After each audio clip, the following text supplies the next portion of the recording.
حضرت ابو بکر، عمر فاروق، عبداللہ بن مسعود، حضرت علی رضی اللہ تعالی عنہم، یہ صحابہ کرام سورت حج میں 2 سجدے کیا کرتے تھے، مگر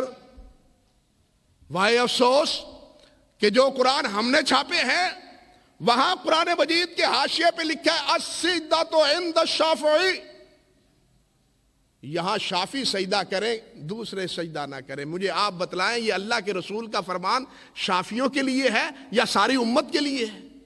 سوچے صحیح اللہ کے بندو، کیا یہ اسلوب ہوا؟ بلکہ اس سے بھی المیہ کی بات، سورت الانشقاق، اب ایک طرف یہ ہے سورت انشقاق میں سجدہ حضرت ابو، صحیح بخاری میں ہے، حضرت ابو ہریرہ فرماتے ہیں کہ نبی علیہ السلام نے جب بھی سورت انشقاق پڑھی نبی علیہ السلام نے سجدہ کیا۔ بلکہ احکام القرآن میں علامہ ابن العربی رحمۃ اللہ علیہ نے کہا ہے بھائی سچی بات ہے کہ میں جب مالکیوں کو نماز پڑھاتا ہوں نا تو میں سورت انشقاق پڑھتا ہی نہیں۔ احکام القرآن میں لکھا ہوا ہے، علماء دیکھیں، میں سورت انشقاق نہیں پڑھتا، بس اکیلا جب پڑھتا ہوں اس وقت پڑھ لیتا ہوں اور سجدہ کرتا ہوں، لیکن جب اگر جماعت کے ساتھ پڑھاؤں میں اور سورت انشقاق پڑھوں اور سجدہ کروں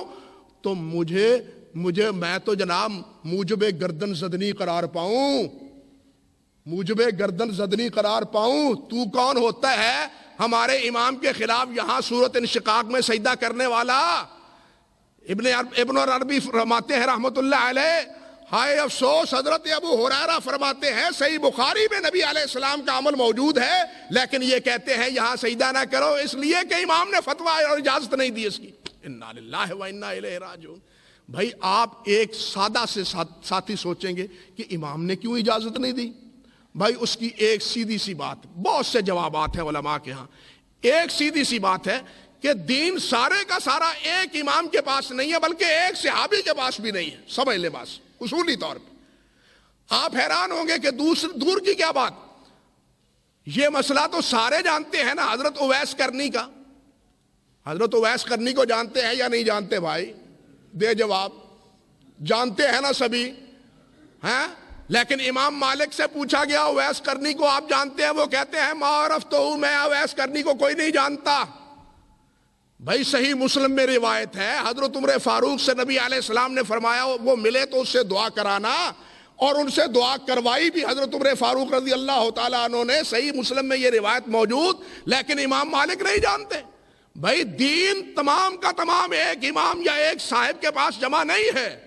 اس لیے اگر کسی امام کا فتویٰ اس حدیث کے خلاف ہے تو ہمیں چاہیے حسن ظن کے طور پہ کہ اس کے پاس یہ حدیث نہیں پہنچی، اب ہماری ذمہ داری ہے فلاں امام کے واسطے سے ہمیں یہ حدیث پہنچ گئی ہے، انہوں نے بتلایا ہے کہ اللہ کے رسول نے یہ کیا ہے، اب ہمارے ایمان کا تقاضا یہ ہے کہ ہم اس بات کا اہتمام کریں اور اس کی تابعداری کریں۔ بھائیو یہ امتیاز اور یہ وصف اور یہ خاصہ اگر ہے تو اسی طائفہ منصورہ کا ہے، اہل حدیث کا ہے، جس طرح امام احمد بن حنبل رحمۃ اللہ علیہ اور امام علی بن مدینی نے فرمایا ہے کہ لا تزال طائفۃ من امتی ظاہرین علی الحق، اس سے مراد کون ہے؟ اصحاب الحدیث ہیں، جو حدیث کی خدمت کرنے والے ہیں، حدیث کے خدمت گزار ہیں، حدیث پہ عمل کرنے والے ہیں، حدیث کو اپنا اوڑھنا بچھوڑنا بنانے والے ہیں، اپنی ساری زندگی حدیث کے ساتھ وابستہ رکھتے ہیں۔ اللہ سبحانہ و تعالی اسی اسلوب پہ ہمیں باقی رکھے اور اسی اسلوب کے ساتھ ہمیں اللہ ذوالجلال تمسک کی توفیق عطا فرمائے۔ بھائیو آخر میں ایک بات ضرور عرض کروں گا، دیکھیے اللہ رب العزت نے فرمایا ہے فَمَنْ كَانَ يَرْجُو لِقَاءَ رَبِّهِ فَلْيَعْمَلْ عَمَلًا صَالِحًا وَلَا يُشْرِكْ بِعِبَادَةِ رَبِّهِ أَحَدًا، جو اللہ کی ملاقات چاہتا ہے وہ نیک عمل کرے، وہ نیک عمل کرے اور شرک نہ کرے، شرک نہ کرے، نہ